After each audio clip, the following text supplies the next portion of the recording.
Hey guys, Eric here, Mr. Fired Up Wealth, and today I'm bringing you the third video in the series of disruptive technology, disruptive growth stocks to hold for the next 5 to 10 years. This is actually going to cover close to 15 different stocks in this video because I have some bonus stocks at the end. You're going to want to see this one. Stay tuned.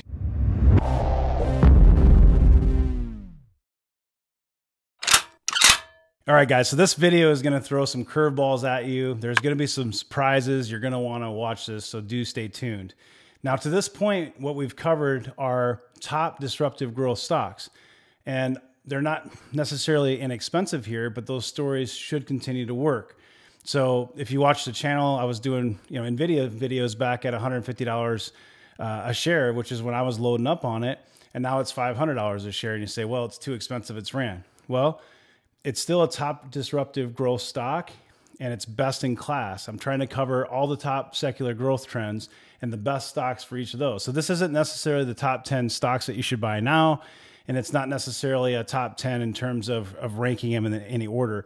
I'm covering 10 stocks that cover the top secular growth areas like 5G, AI, cloud, robotics, autonomous driving, EV, healthcare, things like that. So you could do a video on each of those topics and do a top 5. There's a lot of different stocks. But Amazon was expensive at 500. It was expensive at 1,000. It was expensive not even a year ago when it was trading at 1,750, and now it's over 3,000. So yes, a lot of these stocks are at all-time highs. So is the market.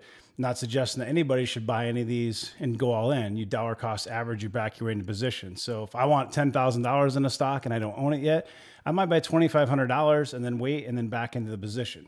So anyways, I wanted to make sure that I reiterate the fact that this is not a top 10 stocks to buy now. It's a top 10 stories in secular growth trends, a top 10 stocks that are in those secular growth trends that cover the gamut of different growth topics. And we're going to finalize those growth topics today. And these stories should continue to work long term, even though they are expensive now. The idea is that in 5 or 10 years, these companies will continue to do well, continue to obtain market share, and that their stock prices will be worth more in the next 2, 3, 4, 5, 10 years.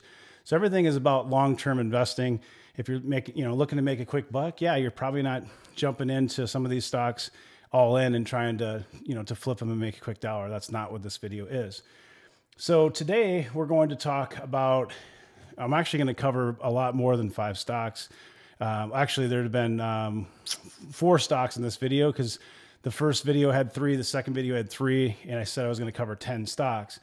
This video is going to have quite a few more than that, so I'm probably going to cover between 10 and 15 different companies in this video, so you're going to want to check this one out. So the first stock is actually an IPO, and there's me talking about Snowflake, and it actually is going to be available very soon. They filed for their IPO, and I expect that in September we're going to be able to buy this stock.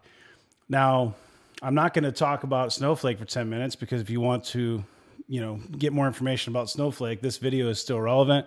So take a look on the channel. I'll put up a card. You can go watch this video. It's 20 minutes or so just on Snowflake. It goes through all the different things you need to know about the company. But what I will say is that the ticker is SNOW, S-N-O-W. I'm definitely going to be buying this IPO when it's available to the public, when it opens up to the market. I generally will back into these. On Snowflake, I might go more aggressive on my overall percentage. So I'm thinking I might want to own say $30,000 to $35,000 in this stock.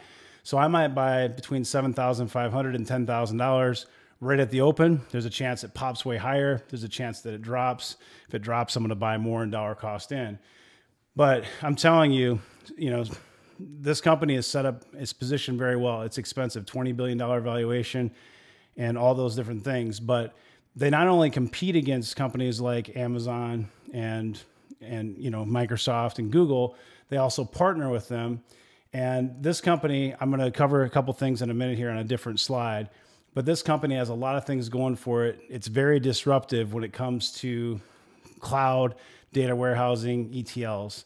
And so that's why it's on this list. This is a huge disruptor, and it's one of the few companies that essentially can compete against the big dogs, Amazon Web Services and Microsoft Azure, as well as Google and Red Hat and Oracle and all those.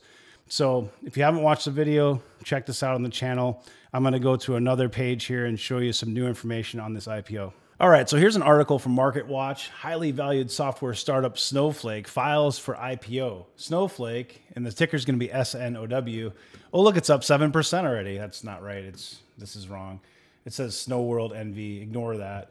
It's going to be ticker SNOW, which is actually really interesting because Slootman was at ServiceNow, and the ticker is NOW now, and now the ticker is Snow. It's just, I think it's kind of funny because just add the S in front of it, and you got Slootman went from now to Snow. So the company reported revenue more than doubled in the most recent fiscal year, which ended January 31st, to $264.7 million, up from $96.7 million. That growth stayed consistent in the first 6 months of the current fiscal year, when sales grew $242 million from $104 million, so over double, 140% gain there. Net losses also grew in the previous fiscal year, but now are declining. Obviously, that's good. But Snowflake did report a net loss of $348.5 million in 2020 fiscal, up from $178 million. Those losses in the first 6 months of the current year totaled $171.3 million after hitting $176.9 million in the same period the year before. The company intends to list on the New York Stock Exchange under the ticker SNOW, S-N-O-W, and the offering will be led by Goldman Sachs and Morgan Stanley. So there you go. I also wanted to cover really quick, and this is a really cool website called SiliconANGLE, and they have an interview on here that's about 20 minutes that you might want to check out. This is comparing the leading EDW players. So EDW is Enterprise Data Warehouse. You got Microsoft way over here. You've got AWS, Oracle, IBM. Here's Google up here, and then Snowflake over here. So the chart above shows a vendor's position in 2 dimensions. The y-axis shows the net score or spending momentum.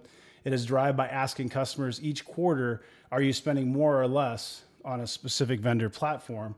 The higher the net score, the greater a vendor's momentum in the data set. The x-axis shows the market share, a measurement of pervasiveness in the data set that's calculated by dividing the number of mentions of a vendor within a sector divided by the total mentions within a sector. So you can see that Snowflake is way over here. So what does that all mean? So Amazon Web Services stands apart from the pack with a net score of 53%. A significant portion of respondents are running Redshift, okay? Google lacks presence of Microsoft and AWS, but the net score is higher at 56%. BigQuery is a major offering of Google in the data set. And Snowflake leads all players in terms of net score of nearly 78%. Not surprisingly, it doesn't have the pervasiveness of leading cloud players, but there are 111 responses in the data set, and Snowflake continues to increase its presence in the market. What about the legacy players? Oracle has a major presence in the data score, but it's in the net score, but it's red at negative 10%. Oracle respondents are running on-prem EDW and cloud-based solutions. They do a lot of hybrid. Cloud is much smaller for Oracle. So these companies are going to be, your legacy type companies. They're not going to have the growth, something like Amazon Web Services, and even Amazon Web Services and Microsoft. Their growth compared to Snowflake, at least currently, is not going to be nearly the same. In theory, Snowflake is going to have explosive growth, and there's some major reasons why. So I wanted to show you this. Snowflake is synonymous with cloud native data warehousing. There are no equals. That was a comment that came from the head of global architecture at a Fortune 100 company. The second comment was telling and requires some additional discussion. ETL stands for extract, transform, and load. So if you're familiar with data warehousing, you're probably familiar with ETLs, and it's part of data integration and data prep in the market. It's a market that's sizable, with some estimates approaching about $10 billion worldwide. Increasingly, ETL is being referred to as ELT, as the transformation can occur inside a modern database. According to the practitioners on the panel, Snowflake and the other cloud players are embedding many ETL and ELT and data prep capabilities within their stacks, and this is why they feel the market will be disrupted. Another example of the disruption is seen with AWS, Amazon Web Services Redshift, a feature that allows queries to be run against S3 data with no extract or load required, which is huge. The Snowflake engineering advantage will fade over time, so that is one of the concerns. So this is a concern as an investor that essentially that these services will become commoditized, and Snowflake is going to have to continue to innovate and make new products and advancements and enhancements to not only retain current customers, but also obtain new customers and grow market share. So this is interesting below. What does the survey data tell us? As always in these segments, we like to anchor our analysis in data. The chart below shows net score or spending momentum and compares Snowflake to the big three cloud players. So of course, Microsoft, Amazon, Google, and Snowflake. And you see that Snowflake, for the net score, the spending momentum, and the cloud data warehouse, that Snowflake actually is in the lead. So what's the viability of Snowflake's multi-cloud strategy?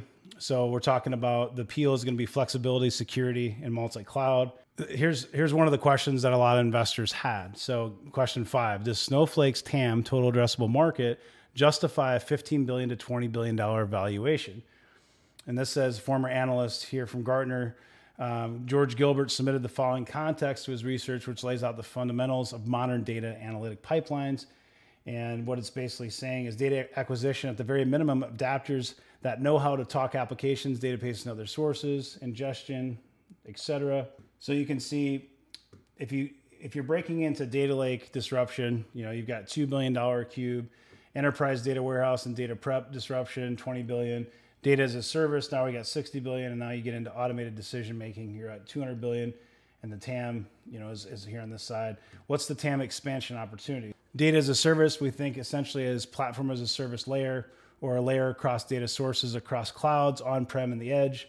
That makes it easy to ingest, prepare, and analyze data from these sources and serve business insights. My other light died, so now we're gonna change it up with this brighter one here. So the automated decision making. So ultimately, the biggest TAM, the total addressable market, is going to be around automated decision making, real-time analytics, and automated business processes. So they basically peg that as hundreds of billions of dollars in opportunity when the data can be used in real time to make decisions and take unattended actions. Of course, attended automation will be part of the segment as well, but the key here is automation and deeper business integration. The bottom line is Snowflake's TAM is huge. Now, of course, Snowflake won't serve all of its markets. It will partner with an ecosystem and vertically integrate where innovation is required that drives new customer value and gives Snowflake a unique position in the market. So here are some risks to watch, factors to watch.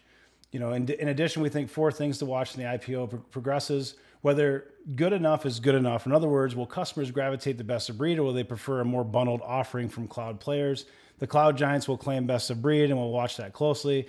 But at the moment, we feel confident Snowflake has a position of product strength in its niche. The one exception to watch is Google with its out-of-the-box AI ML capabilities. Google does have the Google Cloud Platform, GCP, has the strongest out-of-the-box AI and basically machine learning capabilities. So keep an eye on that. And Google, I think, has a lot of opportunity in that space for growth. They've been very aggressive with their hiring. I am long on Google as well. In fact, I'm long all these. So I've had Amazon for years, Google for years, Microsoft for years, but I'm going to buy Snowflake as well. These companies are going to be able to partner together. They're also going to compete against each other, but there's a lot of opportunities still left in the cloud segment. And then, of course, you got price transparency, ecosystem development, pace of innovation. And I think this is the big one. So Snowflake must stay ahead of the cloud giants to thrive. We believe Snowflake can continue its disruptive innovative status for quite some time, but it's an important angle to watch, particularly with regard to its M&A and corporate development strategy. In other words, they need to stay current, they need to stay fresh. Otherwise, the big dogs like Amazon are just going to create products that will basically compete against them and, make them obsolete. So it's important with any business, but it's going to be a very important thing for Snowflake to watch. Next is Amazon. You knew it was going to be on this list. It's been my top holding for a long time, and it literally is one of the biggest disruptors in history. There's a term called being Amazoned, where basically retail is Amazon. Your business might be Amazon, meaning, making it obsolete. These guys obviously have been around a long time. And before you get too excited, stay tuned, because right now what I'm covering is e-commerce. I'm going to cover Amazon, but I'm actually going to talk about some other companies as well that are up and comers. So just stay tuned and you'll like what I cover next. But Amazon, if you think about it, disrupted, everything from retail to 2-day shipping to, Alexa devices and having all that communicate together with your apps and your music, your streaming. I mean, think of all the different things they've already disrupted. They have acquired a autonomous driving taxi company that they're trying to, potentially do ride shares and deliveries with. They're looking at drone deliveries, and they've even done, some drone delivery kind of beta testing, and on and on. AWS, Amazon Web Services, that was a huge disruptor when it came to basically cloud storage. You think of companies like Oracle that essentially said, that cloud was a joke and blah, blah, blah. And I mean, they've been doing cloud for a long, long time, Amazon Web Services, and that's, kind of their cash cow.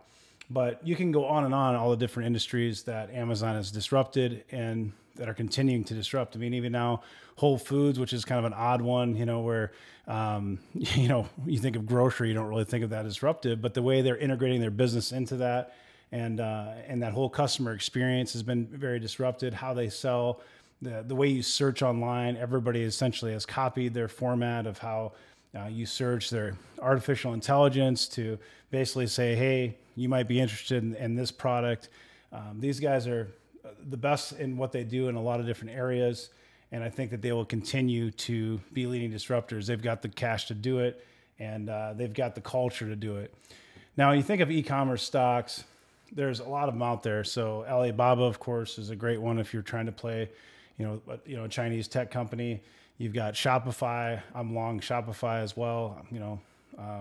PayPal, kind of, but it's more of the fintech type play within e-commerce. And I am long PayPal and I'm long Square, JD.com, eBay. If you're looking for more of Latin America, you've got the Mercado Libre.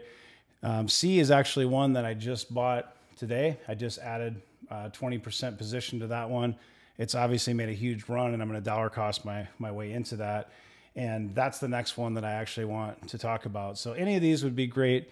I think additions, and there's room for lots of e-commerce plays. There's lots of money to be made. Wayfair, I think, has good opportunity. Carvana, Etsy, all these are disruptors in their own kind of industries. So take a look at these, and you can make your own decision on which ones might fit best in your portfolio. Wayfair, Etsy, there's Chewy, there's just tons and tons and tons of them. Another one that you can look at, this IPO'd recently, is BigCommerce. They do similar things to Shopify, their Canadian kind of rival. They do different things, but BigCommerce does obviously have some market share and is continuing to grow. So that stock has done really well. So you can take a look at that one as well. The ticker on that is Big C, BIGC. But what we're going to talk about next, and this is really kind of the up-and-comer that I just added to my portfolio, is Sea Limited. I've been watching it for a while. I thought this was a really good article from the Abstract Investor. He only has 982 followers, but this was well written. I like the fact that he gives the pros and the cons, and I do the same thing when I'm trying to give you information about a stock. I try to give you all the pros and the cons. I'm not trying to be biased one way. But without going into too much detail on this, C has basically, he calls it here a three-headed monster for growth, but they've got essentially a gaming platform. They've got the e-commerce platform, which is kind of like your Amazon. And then they got the SeaMonkey, which is going to be like your fintech play. And if you look at the growth, I mean, it's pretty impressive, the year-over-year growth. In fact, there's another article here from Motley Fool. This just came out a few hours ago. And Brian Stoffel here says that why I'm buying this international growth stock. It's no Mercado Libre, but it shares so many of its characteristics. And this is what I want to show you. This is a really good chart. So the division, their gaming division, is actually up 62% growth. Their e-commerce is up 188%, and their fintech payments, their SeaMoney. I always want to say SeaMonkey. It's SeaMoney, not monkey. SeaMoney. SeaMoney is up 325%. So this one's it's a really good, it's a good play for Southeast Asia. They're big in most of Southeast Asia as well as Indonesia. Of course, the big threat is going to be, Alibaba. Are they going to let them kind of step into their territory and in Southeast Asia? So there's some risk there, of course, but I'm definitely considering this a long-term hold for growth. I think there's, some risk reward there. It's certainly very expensive here, so tread carefully. It's made a huge run year to date, and I'm way late to the party, and I admit that. But I do think this is one that if you dollar cost your way into it, I think in 5 years, it's probably worth a lot more. Okay, so I told you I'm going to give you some curveballs, and I'm going to give you a stock, but just stay tuned because I'm going to give you a couple different stocks in this space, and I'm going to even give you another curveball, and I'm going to give you an ETF. So I think this is important to have in your portfolio in some capacity, and this is gene therapy, DNA sequencing. there's a few different companies that you can look at. So CRISPR is one, Illumina. There's a bunch of them that you can look at. But I really like this Twist Bioscience. Now, this is a spec play, very high risk, high reward. It's a small cap, about $3 billion. It's burning through cash. The financials on it aren't great, but the growth and the opportunity are amazing as a spec play. So again, this is spec. The topic that we're covering right now is going to be gene therapy science, DNA sequencing science. And I'm going to get to a couple different things, but I want to show you this really fast. This is Twist Bioscience. We make DNA. So at Twist Bioscience, we work in service of customers who are changing the world for the better in fields such as medicine, agriculture, industrial chemicals, and data storage. By using our synthetic DNA tools, our customers are developing ways to better lives and improve the sustainability of the planet. I like that story a lot. We have created our revolutionary silicon-based DNA synthesis platform, offers precision at a scale otherwise unavailable to our customers. Innovative silicon-based DNA synthesis platform enables production of high-quality synthetic DNA faster and more affordable than ever before. Platform technology overcomes inefficiency and powers cost-effective, rapid, high-throughput synthesis. Quality and quantity of our synthetic biology tools help researchers rapidly realize opportunities ahead. So this is what I like about them. There's a Motley Fool article here talking about Twist, and I wanted to kind of read this because this is important. You need to understand the risk of this company. So the company reported operating loss of $70 million in fiscal 2018. Obviously, this article is from February 2020, but it's talking about some of the past history. And so it says an operating loss of $108 million in fiscal 2019. It expects a loss of $107 million in fiscal 2020, which rises to $129.5 million when a recent settlement is included. So it's interesting though, because Illumina actually owns part of Twist Bioscience, which I think is pretty interesting. And it's one of those high risk, high reward type stocks. So this thing was an IPO back in 2018 for $14 or something like that. And now it's trading, way higher. So this is a high risk, high reward play, $3 billion market cap, something to take a look at. This is a quick PDF from their website. DNA is changing the world. I just want to show you this because I think it's important to show all the different industries. So chemicals, you got food, you got therapeutics, diagnostics, data storage. There's some really cool information on here if you want to take a look. Why we win. So it talks about high quality DNA. They're affordable. They have fast throughput, unique customer experience, innovation, strategy for a large market. You can see 1.3 billion a year. So proof points, they have 1,403 customers, 11 billion bases shipped. Genes shipped was 252,000, and 98% of their orders are from e-commerce, which I thought was interesting. You can see their total customers, their year-over-year growth. I mean, look at from 2016, 97.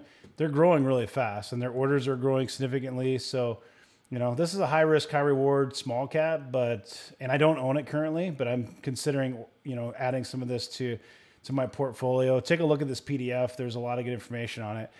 Now, if you don't want to be quite as aggressive and, buy Twist Bioscience in your portfolio, because that is a spec play and it's kind of a risk reward type play, you can look at ARCG, which is probably my recommendation for most people. I've always said that anything biotech related, it's kind of a roll of the dice of who wins. And if you can't buy this ETF, if you're in Europe or a country that doesn't allow this ETF, I encourage you to, consider making a small basket of stocks. So you might want to buy 5, 6, maybe 10 of these stocks that are from the ETF and make your own little ETF within your portfolio. Let's just look at ARCG. So this is the ARC funds. Obviously, the description is pretty self-explanatory. It's the ARC Gene Revolution ETF. Why invest in ARCG? Exposure to CRISPR, gene editing, therapeutics, agriculture, biology, and healthcare innovation. So you're going to cover all those different areas. This ETF is my recommendation for most people that don't want to deal with individual stocks. Otherwise, all of these are good. CRISPR would probably be my first choice if I were to go pick one of these. NVTA is good. There's a new one that is real big that we talk about a lot in our Patreon group. So if you're not familiar with Patreon, we have a private investing community.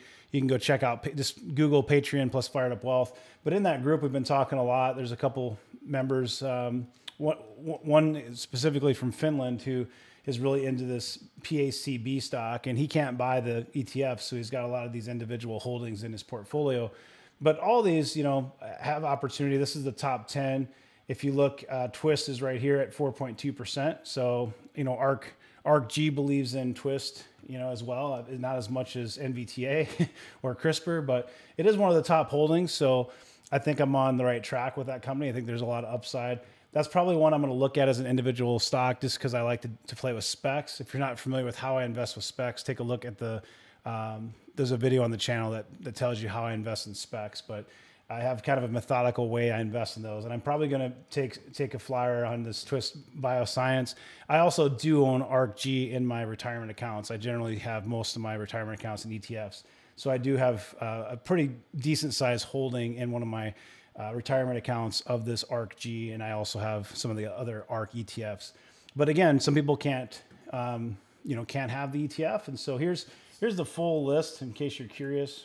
So when you get past the top 10, you've got a lot of names that you can't pronounce and maybe companies you never heard of before. So if you're making your own ETF, you probably want to focus, I would guess, on the top 10 or 12 on this list.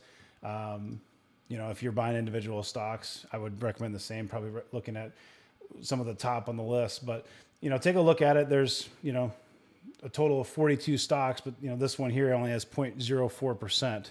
So some of these are pretty tiny positions. If you look at this bottom part, these 10 stocks or so are less than 1% of weight. So take a look at it, ARKG. All right, guys. So next we're going to cover FinTech, and I am long PayPal. I'm long Square. There's also an ARK fund called ARKF that you can look at, but Square is my pick for the top disruptive. I think it's best in class when it comes to disruptive type stock for the FinTech space. And stay tuned because I'm going to cover 1, 2, 3, 4, 5, 6, 7, 8, 9, 10, maybe 11 more stocks in the bonus round here afterwards. And I won't go into too much detail about those, but I'll just kind of list those and some of my thoughts about them. So stay tuned. So this is a weekly innovation newsletter from ARK Disrupt. You can go to ARK Funds and sign up for it yourself. And this talks about Cash App, and this is what I'm going to focus on for Square. I'm not going to go into the financials and all the other stuff. I've owned Square for a long time. You can do your own homework on it, but I thought this was really good, and I wanted to just basically read this to you because I think it's good information. So this was written by Max Frederick from ARK, and it says Square's Cash App apparently is testing a new lending product that will enable users to borrow between $20 and $200 at a 5% fixed fee for 4 weeks plus 1.25% in non-compounding interest for each additional week borrowers extend their loans. The fixed fee average 60% at annual APR, which is much lower than payday loan storefronts charge. By cross-selling and leveraging its low fixed cost, Cash App can offer payday loans at a much lower rate compared to basically these, they call them debt traps, revolutionizing the single payment credit market. There's actually, and it says it right here, in 2017, 14,348 payday loan storefronts in the United States, outnumbering the number of McDonald's by 14,000. So in 2017, there were 14,348 payday loan storefronts in the United States, which was more than McDonald's, which had 14,027, highlighting how many consumers are stretching to make ends meet. Each year, roughly 12 million Americans take out $27 billion in payday loans, racking up $4 billion in fees according to several estimates. It's legal only in 32 states. The average payday loan APR is 391%, double that of a bounce check fee, nearly 3 times the late fees of a credit card, and more than 6 times those on a late car payment. Borrowers in Texas pay an astonishing 661% APR on average for payday loans. Because 7 in 10 payday loans defray recurring expenses like rent and utilities, borrowers roll 80% into the next month and seek another loan within 14 days. It's really sad. It's just you never get out of debt. Essentially falling into debt traps. Defaulting on payday loans results in more onerous charges, including fees, overdrafts, and non-sufficient funds. Cash App is likely to disrupt and seize the traditional payday loan market in the absence of a competitive response. Payday lenders typically charge $15 per $100 borrowed over 2 weeks, an additional $15 per $100 for a 2-week rollover, turning an initial $200 loan with 4 rollovers into a $350 debt obligation in 10 weeks. In contrast, a $200 Cash App loan from Square rolled over 4 times would mount to $230 obligation, 35% less than the payday loan balance over 10 weeks. Put another way, Cash App's obligation after 10 weeks is equal to that, typically what payday lenders will do only after 2 weeks without any rollovers. So what this is saying, guys, is that there's a huge opportunity for the Cash App with Square to essentially tap into this payday market. I mean, 14,348 storefronts. This could be very disruptive and add a lot of money to Square's already existing business. They also have things like Weebly, a lot of great things going on. Check out Square, the stock ticker SQ. All right, guys, so we're covering all the major trends, and one of the trends is going to be meat substitutes. So obviously there's a lot of them out there. There's Incognito, which Kellogg's owns. There's Tyson has their own, meatless products. The best stock right now that you can invest in is probably Beyond Meat, ticker BYND. Now, Impossible Foods is probably going to do an IPO at some point, and that'll be some competition. There's a lot of debate which one's better, who likes what, but there's no denying that Beyond Meat does have quite an impressive lineup of investors and people that have backed money into the company, and it has grown really well internationally. So I'm not going to go too much into detail on Beyond Meat, but this is one of the bonus picks that you'd want to consider, and the ticker is BYND. Up next, you have, hotel and leisure going to get disrupted. You think of vacation, when you think of experiences, Airbnb, and they're going to be doing an IPO. They've actually just recently filed, so we don't have a ton of information. I do plan on doing a video on Airbnb with more details on it. So do subscribe now to the channel. Make sure you subscribe so you don't miss any of this important stuff that we're releasing here on the channel. But we're going to do a video on Airbnb. There's obviously a lot of opportunity. It's a very interesting IPO with COVID-19 and everything. But what I want to point out really fast is, one of the things is the online experiences. A lot of people don't realize that Airbnb isn't just renting out, different houses and rooms and things like that.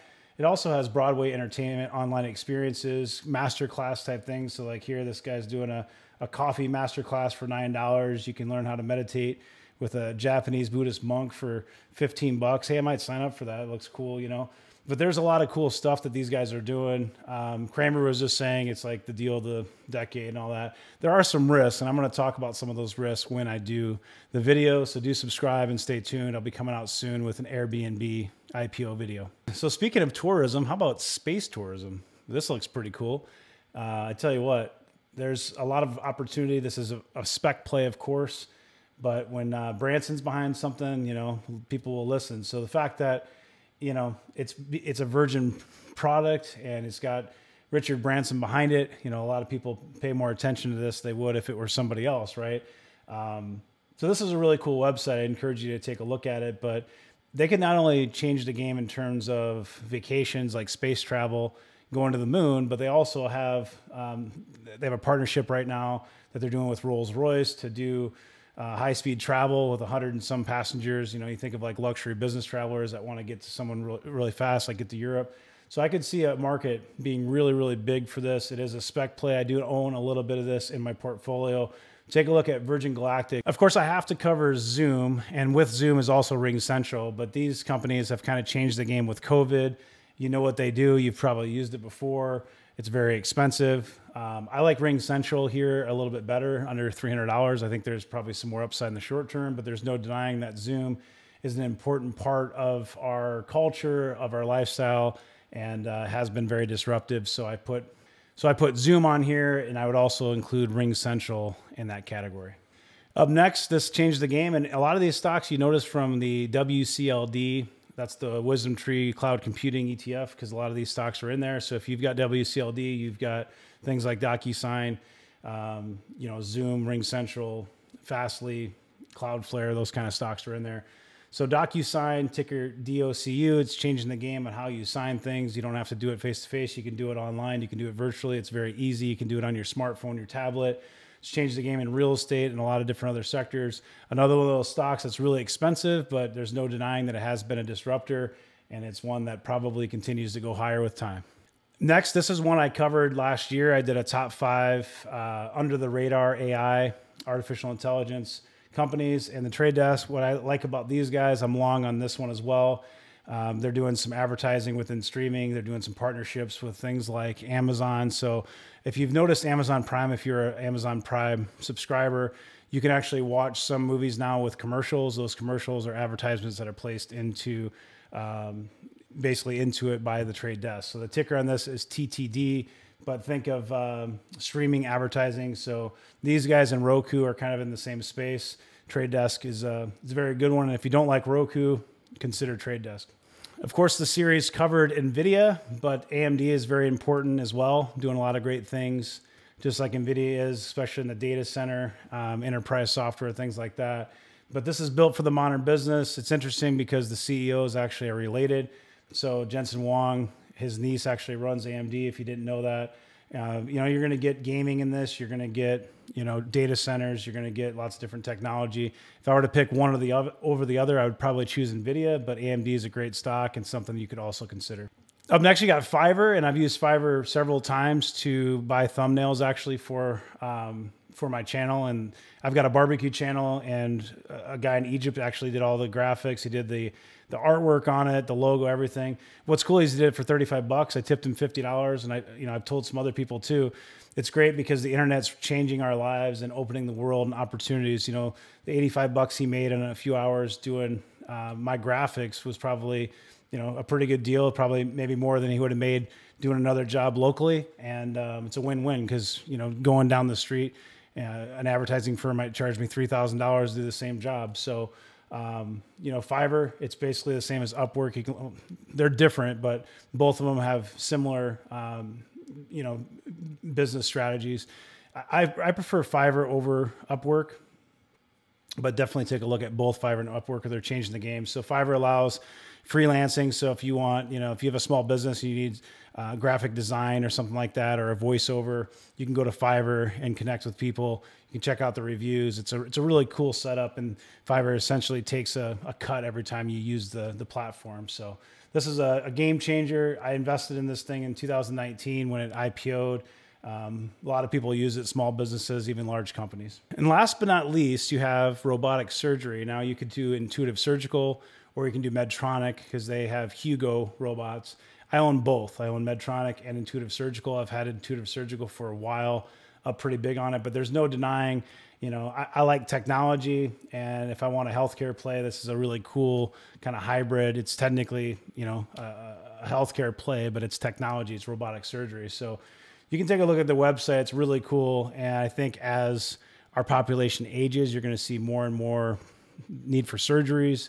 People are going to be alive longer and have more issues.